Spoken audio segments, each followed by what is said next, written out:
তিরমিজির 723 নম্বর হাদিসে আছে, কেউ যদি ইচ্ছাকৃতভাবে একটা রোজা না রাখে, সে যদি সারা জীবন রোজা রাখে, এই রোজার কাফারা হয় না।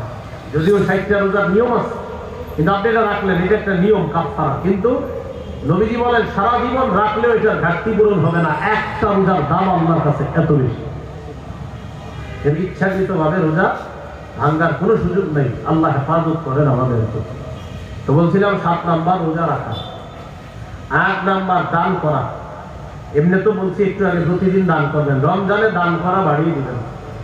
সূরা মুনাফিকুনের 10 নম্বর আয়াতে আল্লাহ বলেন, وَأَنفِقُوا مِمَّا رَزَقْنَاكُم مِّن قَبْلِ أَن يَأْتِيَ أَحَدَكُمُ الْمَوْتُ। তোমাদের কারো কাছে মৃত্যু আসার আগে তোমরা আমার দেয়া রিজিক থেকে খরচ করো, দান করো। সহিহ বুখারীর বর্ণনা 6 নম্বর হাদিস। এই হাদিসের মধ্যে আছে, কানা রাসূলুল্লাহ সাল্লাল্লাহু আলাইহি ওয়াসাল্লাম আজওয়াদান নাস। রাসূলুল্লাহ সাল্লাল্লাহু আলাইহি ওয়াসাল্লাম মানুষের মধ্যে সর্বশ্রেষ্ঠ দানশীল মানুষ ছিলেন। ওয়া কানা আজওয়াদা মা ইয়াকুনু ফি রমাদান।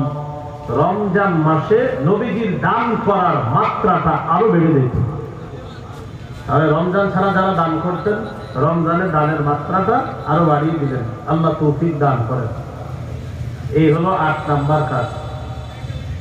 9 নাম্বার কাজ, নফল ইবাদত বেশি বেশি করা। আবু দাউদের 864 নম্বর হাদিস। এই হাদিসের মধ্যে আছে, রাসূলুল্লাহ সাল্লাল্লাহু আলাইহি সাল্লাম বলেন, ইন্না আউওয়ালা মা ইউহাসাবুন নাসু বিহি ইয়াউমাল কিয়ামাতি মিন আমালিহিম আস-সালাহ। কিয়ামতের ময়দানে মানুষের আমলের মধ্যে সর্বপ্রথম হিসাব হবে তার নামাজের হিসাব। আমলের মধ্যে কিসের হিসাব? নামাজের হিসাব। আর বান্দার হকের মধ্যে হিসাব হবে রক্তের হিসাব। মানে আল্লাহর হকের ক্ষেত্রে সর্বপ্রথম হিসাব হবে নামাজের। আর বান্দার হক, এটারে বলে বান্দার হক নষ্ট করা। এটার মধ্যে হিসাব হবে রক্ত, আমি তার রক্তপাত ঘটাইছি, এটার হিসাব হবে সর্বপ্রথম বান্দার হকের মধ্যে রক্ত যারা আপনার প্রবাহিত করছে, এটার বিচার হবে সর্বপ্রথম। তাহলে আমলের মধ্যে নামাজ, আর বান্দার হকের মধ্যে রক্তের বিচার, যে রক্তপাত ঘটাইছে দুনিয়াতে, এটার বিচার। বুঝে আসছে না? একটা আল্লাহর হক আর একটা বান্দার হক। তাহলে আল্লাহর হকের মধ্যে সর্বপ্রথম হিসাব দিবে কিসের? নামাজ। আর বান্দার হকের মধ্যে রক্ত, যারা রক্ত প্রবাহিত করতে অন্যায় হবে, এটা হিসাব। তো যাই হোক, আমাদের আলোচ্য বিষয় এটা। সর্বপ্রথম আমলের মধ্যে হিসাব হবে নামাজের হিসাব।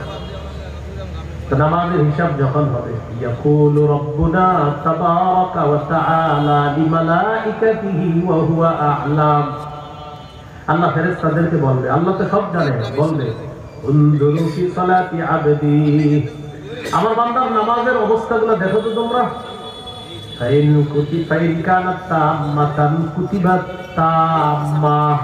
যদি নামাজগুলো পরিপূর্ণ আদায় করা হয়ে থাকে, সব পরিপূর্ণ লিখে দেওয়া হবে।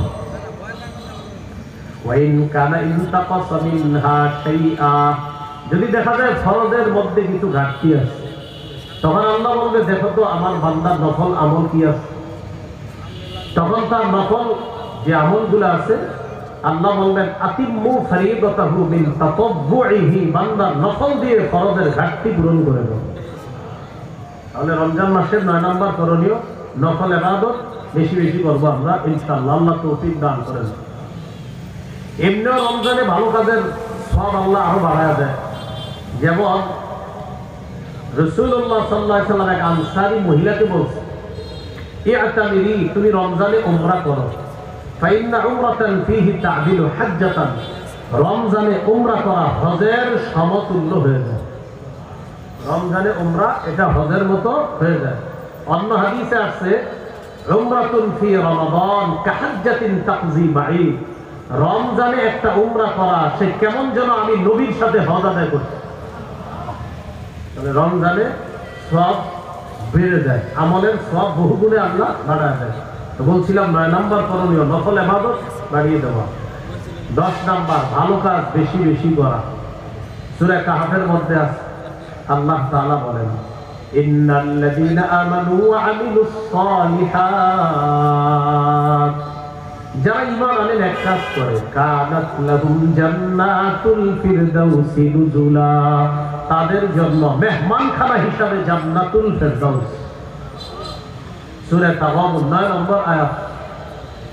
আল্লাহ তাআলা বলেন, ওয়ামাই ইউমিন বিল্লাহ ওয়া ইয়ামাল সালিহা, যে ব্যক্তি আল্লাহকে বিশ্বাস করে এবং নেক কাজ করে, ইউকাফির আনহু সাইয়্যাতিহি ওয়া ইউদখিলহু জান্নাতিন তাজরি মিন তাহতিহাল আনহার খালিদিনা ফিহা আবাদা। যে ব্যক্তি আল্লাহকে বিশ্বাস করে নেক কাজ করে, আল্লাহ তাআলা তার আগের সমস্ত গুনাহগুলো মাফ করে দিবেন। তাকে এমন বাগান সমূহে আল্লাহ প্রবেশ করাবেন যে বাগানের তলদেশ দিয়ে পাদদেশ দিয়ে নহর সমূহ ঝর্ণা দ্বারা প্রবাহিত হয়, সেটাই তারা চিরকাল বসবাস করবে। আল্লাহ বলেন এটাই চূড়ান্ত সফলতা। বলছিলাম 10 নম্বর নেক কাজ বেশি বেশি করা। দেখেন, আল্লাহর সাথে যারা সাক্ষাৎ করতে চাই, দুটি শর্ত। 1 নম্বর নেক কাজ করা, 2 নম্বর ইবাদতে শিরিক না করা।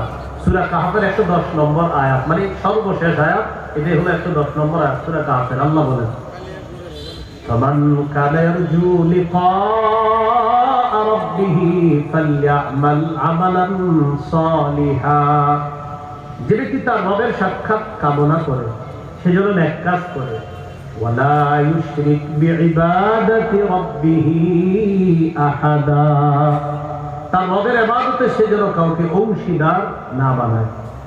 আমার সাথে একটা কথা বলেন, প্রতিটি বস্তুর 3টা অংশ থাকা চাই: দেহ, আত্মা, ফলাফল। দেহ, আত্মা, ফলাফল। আমল হলো দেহ, ইখলাস হলো আত্মা, ফলাফল ওজনে ভারী হওয়া। তাহলে আমরা যে আমল করি এটা একটা দেহ, এটা একটা কি দেহ।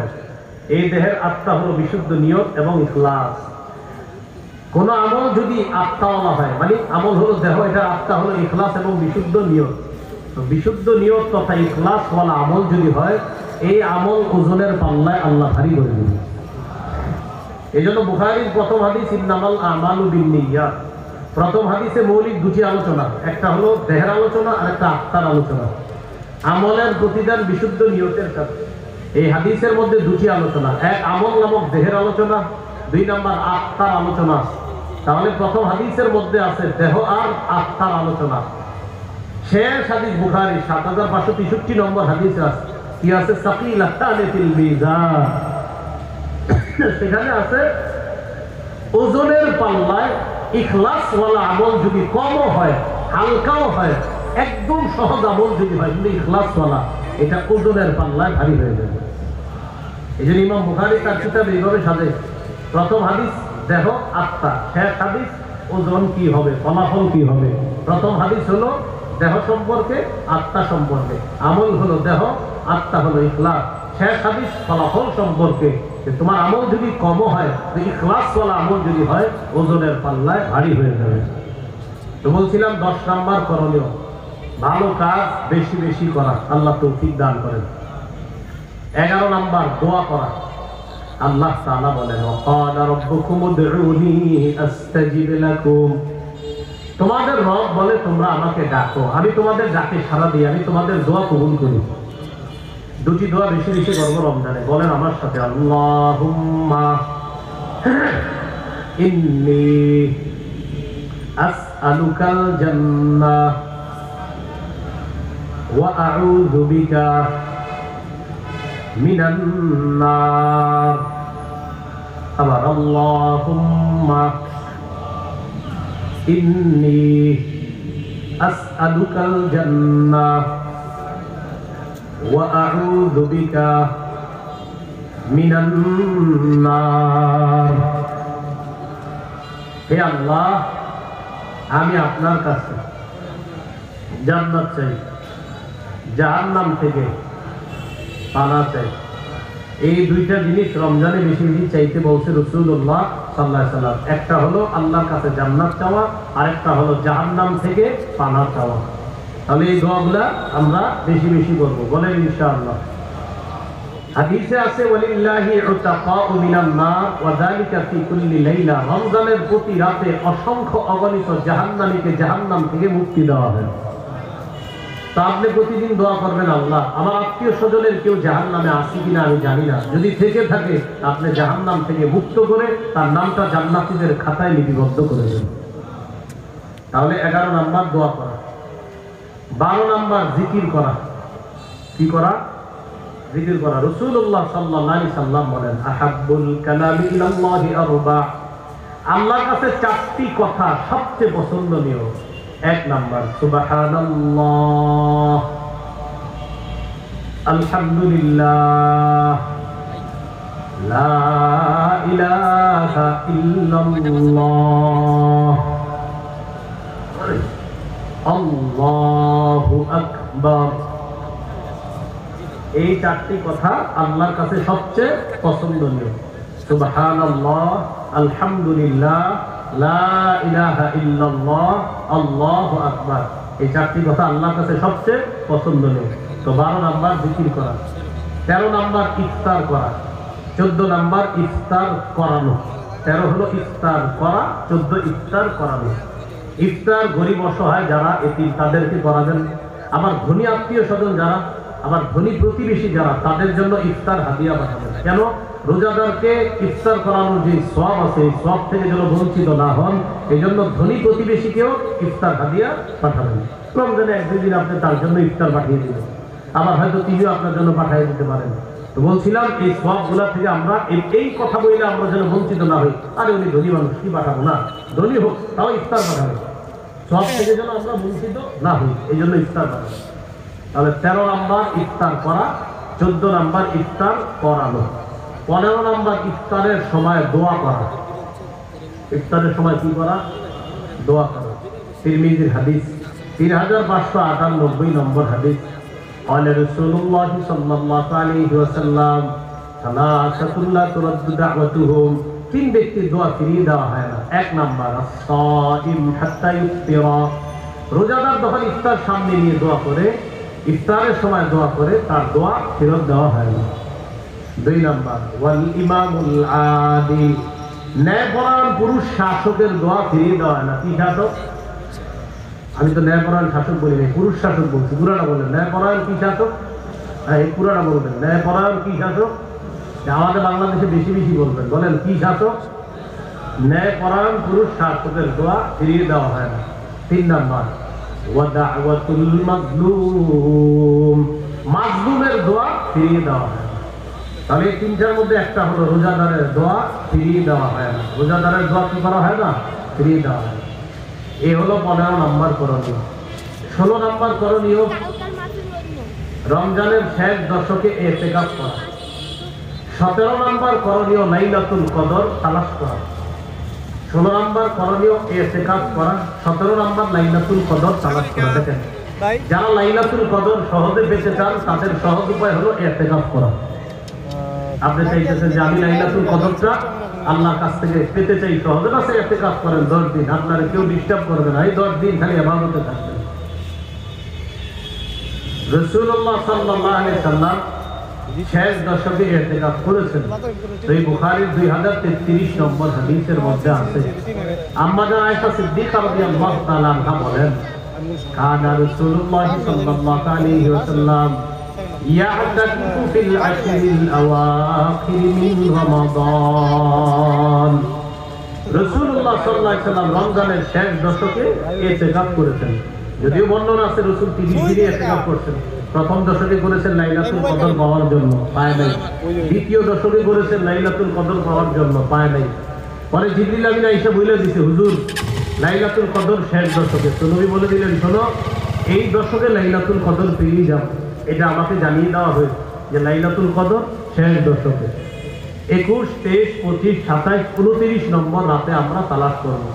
বুখারীতে আব্দুল্লাহ ইবনে আব্বাস রাদিয়াল্লাহু তাআলা আনহুমা আলাদা একটা বক্তব্য আছে, তিনি 24তম রজনীর কথা বলছে। 24 জোর রাতে, 21, 23, 25, 27, 29। ইবনে আব্বাসের একটা রওয়ায়াত 24তম রজনী। তো যাই হোক, সাহাবীর রওয়ায়াত, এটা গুরুত্ব দাও, তা বুখারীর রওয়ায়াত। তাহলে 21, 23 আর আব্দুল্লাহ ইবনে আব্বাস রাদিয়াল্লাহু তাআলা আনহুমার বর্ণনা অনুযায়ী 24। 25, 27, 29 এই রাত্রিগুলোতে লাইলাতুল কদর তালাশ করা। তো লাইলাতুল কদর পাওয়ার সহজ উপায় কি ভাই? ইতিকাফ করা। পুরুষরা মসজিদে ইতিকাফ করবে, নারী যারা আছে তাদেরকে ঘরে ইতিকাফ করার সুযোগ করে দিতে পারেন। আপনার ঘরে 3-4 জন নারী সদস্য আছে, তাদের মধ্যে একজনকে আপনি ইতিকাফে বসে রাখেন, যে যিনি ইতিকাফে বসলো আপনার তেমন কোনো সমস্যা হবে না, তাকে আপনি ইতিকাফে বসিয়ে দিতে পারেন। এই ফজিলত থেকে আমাদের ঘরগুলা যেন বঞ্চিত না হয়, মা বোনদেরকে সুযোগ করে দেন। 18 নাম্বার করণীয়, সদকাতুল ফিতির আদায় করবেন। ওলামায়ে কেরামের সাথে পরামর্শ করে জানবেন যে এবছর সদকাতুল ফিতির কত হবে, তারা যেইভাবে দিক নির্দেশনা দিবে এইভাবে আদায় করবেন। এই হলো আপনার রমজানের করণীয়। এটা আজকের আলোচনার প্রথম পাঠ। দ্বিতীয় পাঠ, আজকের আলোচনার দ্বিতীয় পাঠ হলো রমজানে বর্জনীয়। এটা গুরুত্বপূর্ণ অংশ। রমজানে বর্জনীয় কি কি? 1 নাম্বার বর্জনীয় হলো বিবাদ আর অশ্লীলতা বর্জন করা। বিবাদ, ঝগড়া বিবাদ আর অশ্লীলতা বর্জন করা। ঝগড়া বিবাদ করা যাবে না, অশ্লীলতা বর্জন করা। সহিহ বুখারীর বর্ণনা 1904 নম্বর হাদিস, 1904 নম্বর হাদিস। এই হাদিসের মধ্যে আসছে রাসূলুল্লাহ সাল্লাল্লাহু আলাইহি সাল্লাম বলেন, ইযা কানা ইয়াউমু সাওমি আহাদিকুম, তোমাদের কেউ যখন রোজা রাখে, রোজার দিনের বেলা যখন কেউ রোজাদার অবস্থা আছে, ফালা ইয়ারফুত ওয়ালা ইয়াসখাব, সেজন্য অশ্লীল কথা কর্ম না করে, মন্দ কথা না বলে। ফাইন সাব্বাহু আহাদুন আও কাতালা, রোজাদারের সাথে কেউ যদি ঝগড়া করে অথবা বিবাদে লিপ্ত হয়, ফাল্যাকুল ইন্নী সাইম, সেজন্য বলে আমি রোজাদার। অন্য হাদিসে আসছে 2 বার বলবে ইন্নী সাইমুন মাররাতাইন, 2 বার বলে দিবেন আমি রোজাদার, আমি রোজাদার। কেউ যদি রমজানে আপনার সাথে ঝগড়া করতে আসে 2 বার বলে দিবেন আমি রোজাদার, আমি রোজাদার, 2 বার এই কথাটা বলে দিবেন। তাহলে ঝগড়া পরিহার করা। 2 নাম্বার, অনর্থক কথা পরিহার করা রমজান মাসে। সহিহ বুখারীর বর্ণনা 2477 নম্বর হাদিস, 2477। এই হাদিসের মধ্যে আসছে রাসূলুল্লাহ সাল্লাল্লাহু আলাইহি সাল্লাম বলেন, ইন্নাল্লাহা কারিহা লাকুম সালাসা, আল্লাহ তোমাদের জন্য 3টি বিষয় অপছন্দ করেছেন। বলেন আমাদের জন্য আল্লাহ কয়টি বিষয় অপছন্দ করেছেন? 3টি বিষয়। 1 নাম্বার কিল ওয়া কাল, অনর্থক কথাবার্তা বলা অপছন্দ করেছেন। এটা 1 নাম্বার, অনর্থক কথাবার্তা না বলা। আপনারা অনেকে অনেক সময় কষ্ট পান আমার কিছু আচরণে, কষ্ট নিয়েন না। আমি মজলিস এড়ায় চলি, সাধারণত মজলিস এড়ায় চলি। আমার ব্যাপারে অভিযোগ, আমি কোথাও বসি না, সরাসরি এখানে আসি, এখান থেকে আবার এই যে এখানে নেমে গাড়িতে উঠবো। খানাও খাই না, নিজে নিয়ে আসি খানাটা, খানা খাই না, বিভিন্ন নির্দিষ্ট কারণে খাই না। একটা অভিযোগ আছে যে কোথাও বসে না, বসি না, আসলে আমি সেলফ ডিফেন্স, নিজের জন্য।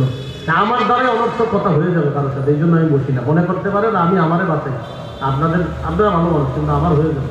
এই জন্য আমি সাধারণত পার্সোনাল মসজিদগুলোতেও তেমন বসি না। আর আমার অভিজ্ঞতা হলো পার্সোনাল মসজিদ ভালো কথা দিয়ে শুরু হয়ে একটু করে অন্যদিকে চলে যায়। ঘি ভাত দিয়ে শুরু হয়ে সেটা ঘি বতে চলে যায়। শুরু হয় ঘি আর ভাত দিয়ে, ঘি ভাত, ঘি ভাত ভালো জিনিস না, ঘি ভাত হতে হতে আচ্ছা এই ঘিটা কাটতে গেলাম তো করতে, ও এত ভালো মানুষটা, শুরু হয়ে গেল ঘি ভাত। ঘি ভাত দিয়ে শুরু হয়, যাইতে যাইতে ঘি বতের দিকে চলে যায়। এই জন্য আমি অনর্থক কথাবার্তা আমার 3 জায়গায় পাবেন, আপনাদের সামনে পাবেন, মাদ্রাসা পাবেন, বাসায় পাবেন, এছাড়া কোথাও সাধারণত পাবেন না। এই জন্য আমার ব্যাপারে এই কষ্টগুলো না নেওয়া। আমি কোথাও বসি না, বাস গাড়ি টু বাড়ি, বাড়ি টু গাড়ি, গাড়ি টু মঞ্চ, মঞ্চ টু গাড়ি, গাড়ি টু বাড়ি, বাস আর কোথাও। কিলা ওয়া কাল, তোমাদের জন্য আল্লাহ 3টা বিষয় অপছন্দ করেছেন। অনর্থক কথাবার্তা বলা আল্লাহ অপছন্দ করেছেন। 2 নাম্বার ইদাআতুল মাল, সম্পদ অপচয় করা আল্লাহ পছন্দ করেছেন। 3 নাম্বার ওয়াকাসরাতাস সুআল, বেশি প্রশ্ন করা আল্লাহ পছন্দ করেছেন। অনেক মানুষ আজাইরা প্রশ্ন করে, এই বেশি প্রশ্ন করা আল্লাহ অপছন্দ করেছেন। তাহলে এই কথাগুলো থেকে আমরা বেঁচে থাকবো। যেমন রমজান আসতেছে না সামনে, ইবলিস কিন্তু প্রথম রাতে আপনার বন্দী হয়ে যাবে। নাসাইর বর্ণনা 2106 নম্বর হাদিস, সুফিদাতি শায়াতিন, শয়তানকে শিকলে বন্দী করা হবে। তো শয়তান দায়িত্ব কিন্তু বুঝাই দিতেছে অনেক জায়গায়, কারণ রমজানে তো থাকবে না, এখন এই দায়িত্ব তো পালন করতে হবে। এই জন্য অনেকের মাথায় ঢুকেই দিতেছে বিভিন্ন কিছু, যে এইগুলো রমজানে করবা। যেমন রমজানে আপনি কোরআন তেলাওয়াত করতেছেন মসজিদে বসে বসে, একজনের পিছন দিয়ে কেউ আসসালামু আলাইকুম ভাই একটু কথা, আচ্ছা আপনার কি দরকার এখন হেরে গিয়ে সালাম দেওয়া, হেনা তেলাওয়াত করতে? তো উনি তেলাওয়াত করতেছে, নিয়ত করছে 3 পারা পড়বে, বলতেছে ভাই একটু গুরুত্বপূর্ণ কথা, তো বলছে দাঁড়া একটু দাঁড়া, একটা পৃষ্ঠা আছে। এক পৃষ্ঠা পড়ার পরে বলছে এক পারা বললাম, আরো 2 পারা বাকি আছে। 3 পারার মধ্যে 1 পারা পড়তে বাকি আছে, কয় পারা? তো কত সুন্দর একটা নিয়ত নিয়ে উনি বসছে, জোহর থেকে আসর পর্যন্ত উনি ধীরস্থির ভাবে 3 পারা পড়বেন।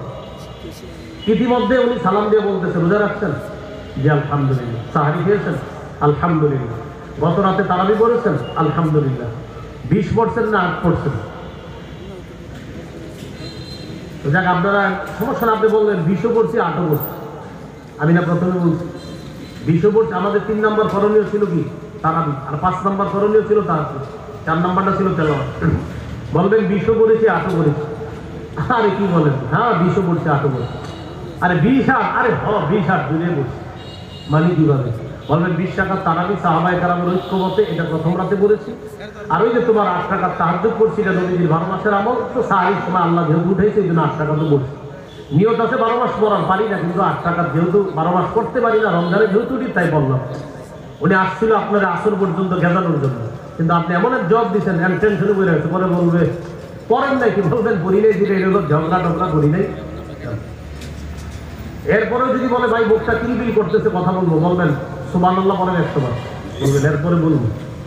আবারও যদি বলে একটু কথা আছে, বলবেন আলহামদুলিল্লাহ 100 বার বলেন, কথা বলবো। আবারও যদি বলে কথা আছে, বলবেন লা ইলাহা ইল্লাল্লাহ 100 বার বলেন। যদি বলে আবারও কথা আছে, আল্লাহু আকবার 100 বার বলেন। পড়ার পরে বলতেছে ভাই কথা করছি, কোরআন খুলে দিয়ে বলবেন বলেন, আমিও বলি আপনিও বলেন, দুজন বলি। পড়তে পড়তে একটু পরে বলবে ভাই ভালো লাগতেছে না, কি করবেন? ঘুমান। কি করবেন? ঘুমান ঘুমান ঘুমান। ঘুম থেকে উঠা যদি বলে যে ভালো লাগতেছে না, কি করবো? তখন বলেন আসলে আজান দিয়ে দিতে আমারও 3 বার আছে, মসজিদে যাই, তুমিও চলবে।